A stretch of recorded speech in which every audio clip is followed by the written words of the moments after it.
பண்ணிட்டு என்ன சொல்லிட்டாங்க அப்படின்னா, இந்த படம்லாம் வந்து இப்படி படம் இல்லைங்க அப்படின்னு அஹெட் ஆஃப் இட்ஸ் டைம் அப்படிங்கிற டீப்பா ஒரு தாட் வரக்கூடிய ஒரு படம். அதுலயும் பாருங்களேன், யாமினின்ற கேரக்டர் வந்து சூப்பரா இருக்கும், போல்டா இருக்கும்.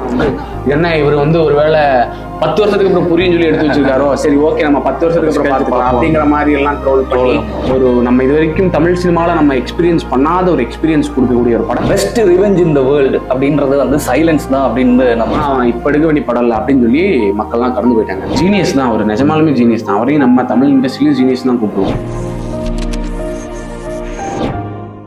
அண்ட் ஓகே, இப்போ அதுக்கப்புறம் நம்ம அப்படியே இங்கேருந்து நெக்ஸ்ட் வந்து எதுக்கு வருவோம் அப்படின்னு பார்த்தீங்கன்னா, இது வந்து ஒரு லேட்டர் ஃபேஸ்ன்னு சொல்லுவாங்க. ஏன்னா இதுக்கப்புறம் ஒரு பெரிய பிரேக் இருக்கு. மயக்கமண்ணுக்கு அப்புறம் பெரிய பிரேக் இருந்துச்சு. செல்வராகவன் வந்து அது பண்ண போறேன், இது பண்ண போறேன், இது வரப்போகுது, அது வரப்போகுதுலாம் சொன்னாங்க. பட் எதுவுமே வரல. படம் என்ன ஆச்சு, வருவாரா மாட்டாரா அப்படின்னு இருக்கும்போதான் தரமான ஒரு அப்டேட் வந்து சூப்பரான ஒரு டீம் கூட சேர போறாரு. பழைய காம்போவான யுவன் அப்போ டாப் ஹீரோ, அதாவது அப்போ வந்து ஒரு ஆக்ட்ரஸ் ஆக்டிங்ல பின்னி பெடல் எடுத்துட்டு இருக்கிற ஆக்ட்ரஸ் யார் அப்படின்னா சாய் பல்லவி வராங்க. அண்ட் நடிப்பின் நாயகனான சூர்யா அண்ட் செல்வராகவன் அங்க வந்து கோம்போ. ஸோ இந்த 4 பேர் இருந்தனால அந்த படத்துக்கு வந்து ஊறப்பட்ட ஹைப் சரியான ஹைப். அதே மாதிரி அந்த படத்தோட ஃபர்ஸ்ட் அந்த ப்ரோமோ மாதிரி எல்லாம் விட்ட போதும் அதுவும் பயங்கரமான உழுது பூமியில ரத்த சிந்தி அரிசி அனுப்புற ஒவ்வொரு ஜீவனுக்கும், இந்த நாடு நல்லா இருக்கணும்னு உழைக்கிற ஒவ்வொரு தொழிலாளிக்கும் எல்லாத்தையும் தட்டி கேட்கிற உரிமை இருக்கு.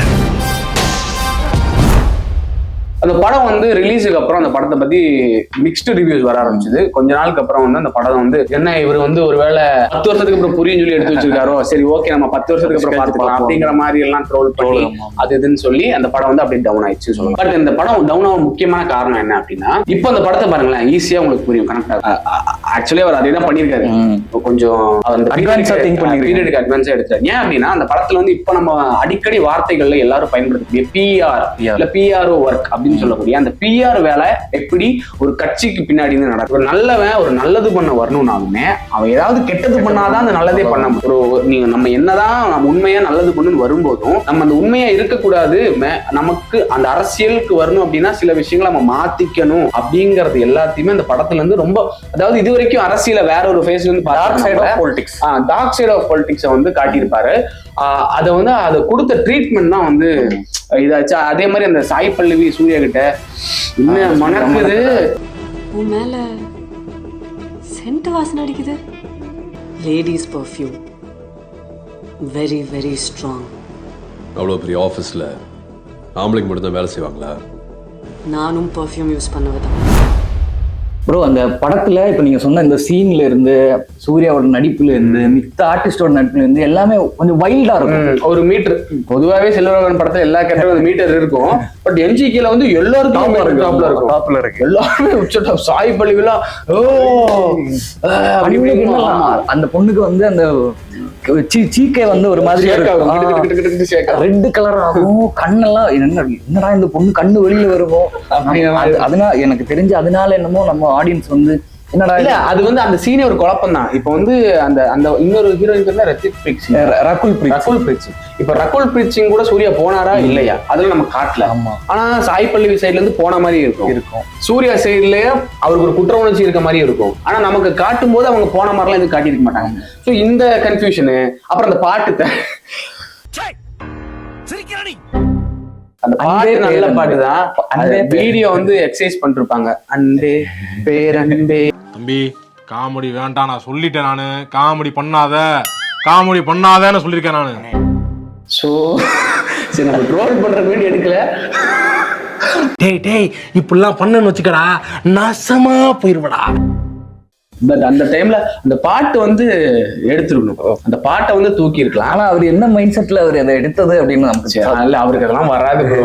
அந்த பாட்டுலாம் வர அவருக்கு சாங் எல்லாம் கம்போஸ் வராது ப்ரோ. அவரு ரொம்ப டைம் விட்டு வர வராரா. அந்த டைம்ல அப்படி சொதப்பிருக்கலாம். பட் அந்த படமுமே இப்ப நம்ம போய் பார்த்தா சூர்யாவோட நடிப்பு, நிறைய டயலாக்ஸ் இல்ல இப்ப நம்ம அரசியல் களத்துக்குள்ள பார்க்கக்கூடிய நிறைய விஷயங்கள் அந்த படத்துல வந்து பார்க்கலாம். உழுது பூமியில ரத்த சிந்தி அரிசி அனுப்புற ஒவ்வொரு ஜீவனுக்கும், இந்த நாடு நல்லா இருக்கணும்னு உழைக்கிற ஒவ்வொரு தொழிலாளிக்கும் எல்லாத்தையும் தட்டி கேட்கிற உரிமை இருக்கு. அதுக்கப்புறம் கடைசியா தான் வந்தாரு அப்படின்னு சொல்ற மாதிரி நெஞ்சம் மறப்பதில்லை. இது காதல். பார்த்த உடனே வர்றதாண்டா காதல். பார்க்க வர்றது காஜி. அது வந்து நெஞ்சம் மறப்பதில்லை. மேக்னஸ். நான் ஒரு படத்துக்கு பல வருஷம் வெயிட் பண்ணிட்டு இருந்தேனா அப்படின்னு கேட்டா இந்த ஒரே படத்துக்கு தான். ஏன்னா இதோட சாங்ஸ் எனக்கு வந்து இந்த கண்ணங்களா செல்லங்களா சாங் ரொம்ப கண்ணங்களா செல்லங்களா இந்த பாட்டு ரொம்ப பிடிக்கும். சொல்ல போனா எங்க ஃப்ரெண்ட்ஸ் கேங் வந்து நாங்க வந்து ரெகுலரா இந்த பாட்டை வந்து கேட்டுட்டே இருப்போம். சோ நான் வந்து இந்த பாட்டு கேட்கறோம், என்னமா போலீஸ் போய் சொன்னீங்கடா அப்படின்லாம் கேட்டு இதெல்லாம் இருக்கும். நம்ம என்ன இந்த விஷுவலா என்ன காட்டுவாங்கன்னு யோசிச்சுட்டே இருக்கோம். ஒன்ஸ் நான் இந்த படம் ரிலீஸ் ஆனதுக்கு அப்புறம் போய் பாக்குறேன், அந்த ஸ்டேஷன்ல அந்த மியூசிக் வந்தோடனே எனக்கு வந்து பிளாஸ்ட், என்னோட வாழ்க்கை பிறந்த இது பலனே வந்து அங்க கிடைச்ச மாதிரி இருந்துச்சு. வாவ் சூப்பர், இதுக்குதான் அந்த பாட்டாரு, ஓ வாவ் அப்படின்னு அப்புறம் எல்லாரும் வந்து கண்ணங்கள் ஆடிட்டு எனக்கு செல்லங்களா என்னமா போலீஸ்டர் போய் சொன்னீங்கடா. சொல்ல போனா அந்த படமும் வந்து பெருசா அது இல்லை இது இல்லைன்னா சொன்னாங்க, பேய்க்கும் சண்டை அப்படின்னு சொல்லி எல்லாம் கலாய்ச்சாங்க.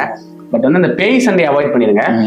பேய் சண்டை கூட நீங்க அவாய்ட் பண்ண வேணாம். அந்த படத்தை எடுத்த பீரியட் பாருங்க, அது எடுத்தது எப்போ, ரிலீஸ் பண்ணது எப்போ, அது எடுத்த டைம்ல அதெல்லாம் ஓகே தான். அது எடுத்த டைம்ல அதெல்லாம் மக்கள் பார்ப்பாங்க. சிபி கிபி எல்லாம் நம்ம பார்த்திருக்கோம், அதனால ஓகே தான். பட் எனக்கு அந்த படம் பர்சனலி ரொம்ப பிடிக்கும், ரொம்ப பிடிக்கும். ஒரு மாதிரி காமெடியா இருக்கும். அதுல ஒரு டைலாக் வருமே, சும்மா நானே வந்து போயிருக்கேன். டேய் சும்மாறா, நானே நொந்து போயிருக்கேன்.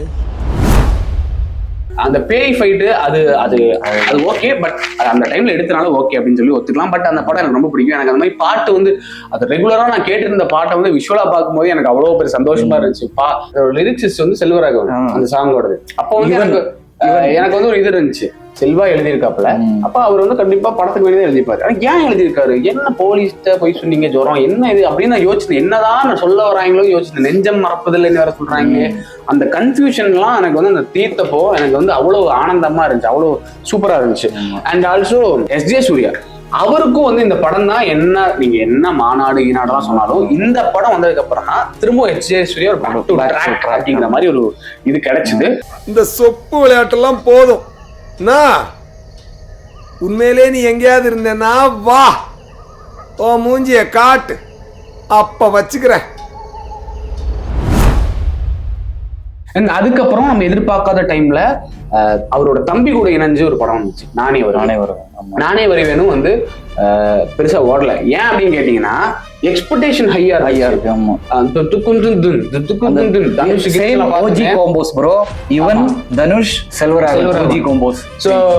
ஹைப் ரொம்ப வச்சுக்கிட்டாங்க, என்ன அப்படி இருக்கும் இப்படி இருக்கும். பார்த்தா அது வந்து ஒரு செட்டிலான ஒரு படமா இருந்துச்சு. ஒரு ஹாலிவுட்ல எல்லாம் நம்ம பார்ப்போம் தெரியுமா? ஆமா, ஒரு ஹாலிவுட் படம் மாதிரி தான் இருக்கும். ஒரு ஸ்லோவா போயிட்டே இருக்கும், ஸ்லோவா போகும் சம்பவம், ஸ்லோவா போகிற சம்பவம் அப்படி இருந்துச்சு அந்த படம். இப்போ வந்து அதோட கேரக்டர் எல்லாம் பேசுறாங்க, தனுஷ் பிரைஸ் பண்றாங்க. ஆனா அந்த படமும் லைட்டா வந்து ஓடல. எனக்கு வந்து அந்த படம் வந்து பெருசா பிடிச்சிட்டான்னு கேட்டா பெருசா பிடிக்கல. நான் ஆல்ரெடி பார்த்த நிறைய படங்கள் மாதிரி இருந்துச்சு. அப்புறம் எனக்கும் வந்து அப்போ எக்ஸ்பெக்டேஷன் ரொம்ப ஜாஸ்தியாக தான் இருந்துச்சு. பட் அந்த படம் வந்து ஒரு குட் நல்ல நீட்டான படம் தான். ரொம்ப நம்ம ஆஹா ஓஹோன்னு சொல்ல முடியாது, ரொம்ப டவுனாகவும் சொல்ல முடியாது. ஒரு ஆவரேஜ் ஒரு வியூவிங் எக்ஸ்பீரியன்ஸ் இருக்கக்கூடிய ஒரு படம் தான். ஏன் வந்து நமக்கு அந்த எக்ஸ்பீரியன்ஸ் வந்துச்சு அப்படின்னா, ஹாலிவுட்ல நம்ம நிறைய பார்த்துருக்கோம். நம்ம ஃபைன் ஃபாரஸ்ட்ல ஹண்டிங் போறது, அந்த எக்ஸ்போ வச்சு ஃபைட் பண்றது இல்ல, அந்த ஒரு பிளாட்டே ட்வின்ஸ் பேய் அதெல்லாம் ரொம்பவே ப்ரெடிக்டபிளான ஒரு சப்ஜெக்டா இருந்துச்சு. அதனால என்னமோ நினைக்கிறேன், அது ஒரு ஆவரேஜ் வியூவிங் எக்ஸ்பீரியன்ஸ் இருக்கிற ஒரு படம் கேட்டகரி. ஆனா விஷுவலி மியூசிக்கலி இதெல்லாம் சவுண்டா இருக்கு. கதை தான் கொஞ்சம் லைட்டா எங்கேயோ அடி வாங்குது அப்படின்னு நினைக்கிறேன்.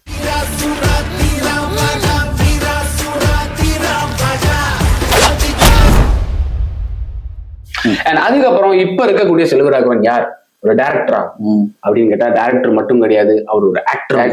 நம்ம யாருமே எதிர்பார்த்திருக்கவே மாட்டோம். தமால் பார்த்தா செல்வராகவன் நடிக்க போறேன் அப்படிங்கிறாரு. என்ன நடிக்க போறாரா?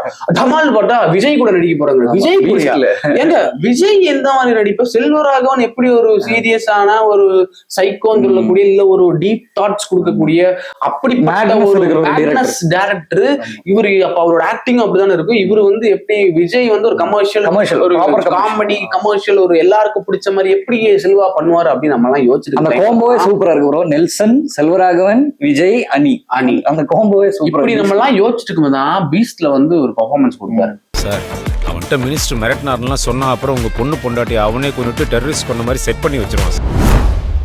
அதுக்கப்புறம் பாத்தீங்கன்னா சாணி காயத்துல வரும்போது சாணி காயத்துல டோட்டலா வேற. அவர் வந்து அவரோட ரூட்டுக்கு போயிட்டாரு. சங்கையா அப்படிங்கிற மாதிரி அவர் பயங்கர இதாயிட்டாரு. சோ அதுவும் வந்து ஓகே. சாணி காயத்தை விட எனக்கு பீஸ்ட் பிடிக்கும்.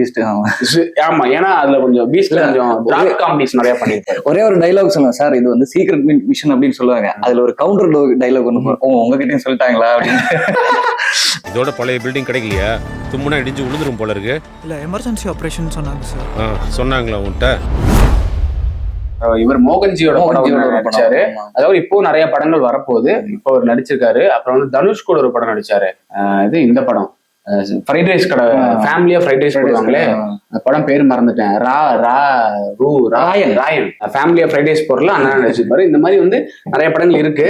ஸோ வந்து இத்தனை விஷயத்துல இந்த செல்வராகவன் அவர்களோட பிலிமோகிராஃபியில நம்ம ஒரு விஷயம் வந்து அவரோட படங்கள் மூலமாவும் சரி, அவரு மூலமாவும் சரி, நமக்கு ஒண்ணு அவர் எப்பவுமே சொல்லித்தர விஷயம் இருக்கு. என்ன அப்படின்னா, நம்ம ஃபிளாலஸா இருக்கலாம், நம்ம இம்பர்ஃபெக்டா இருக்கலாம், நமக்கு ஃபெயிலியர்ஸ் வரலாம், நம்ம சக்சஸ் பார்க்க லேட் ஆகலாம், பட் விடவே கூடாது. முயற்சி அப்படியே பண்ணிட்டே இருக்கணும். நம்ம அதுல இருந்து என்னைக்குமே பின்வாங்கிடவே கூடாது. என்னைக்காவது ஒரு நாள் நமக்குன்னு இருக்கிற சக்சஸ் நம்மள வரும் சேரும் அப்படிங்கிறது செல்வராகவனோட படங்கள்ல இருந்தும் அவரோட பர்சனல் லைஃப்ல இருந்தும் நம்ம வந்து ஒரு லேர்னிங்கா எடுத்துக்கலாம் அப்படின்னு நினைக்கிறேன். மேக்ஸிமம் எல்லா படத்துலயும் ஒரு இன்டேக் இதுதான். நம்ம என்னதான் இம்பர்ஃபெக்ஷன்ஸ் ஃபிளாஸ் இருந்தாலுமே எண்ட் ஆஃப் த டே நம்ம வந்து நம்ம முயற்சியில நம்ம வந்து சக்சஸ் நம்ம அடைவோம். அதுதான் வந்து டேக் அவே. அவரோட மேக்ஸிமம் எல்லா படத்துலயும் அதுதான் இருக்கும். அவரோட படங்கள்லயும் சரி, ரியல் லைஃப்லயும் சரி. வாழ்க்கையில நம்ம என்ஜாய் பண்ற வேலையை செய்யணுங்க, இல்லைன்னா செத்துறணும்.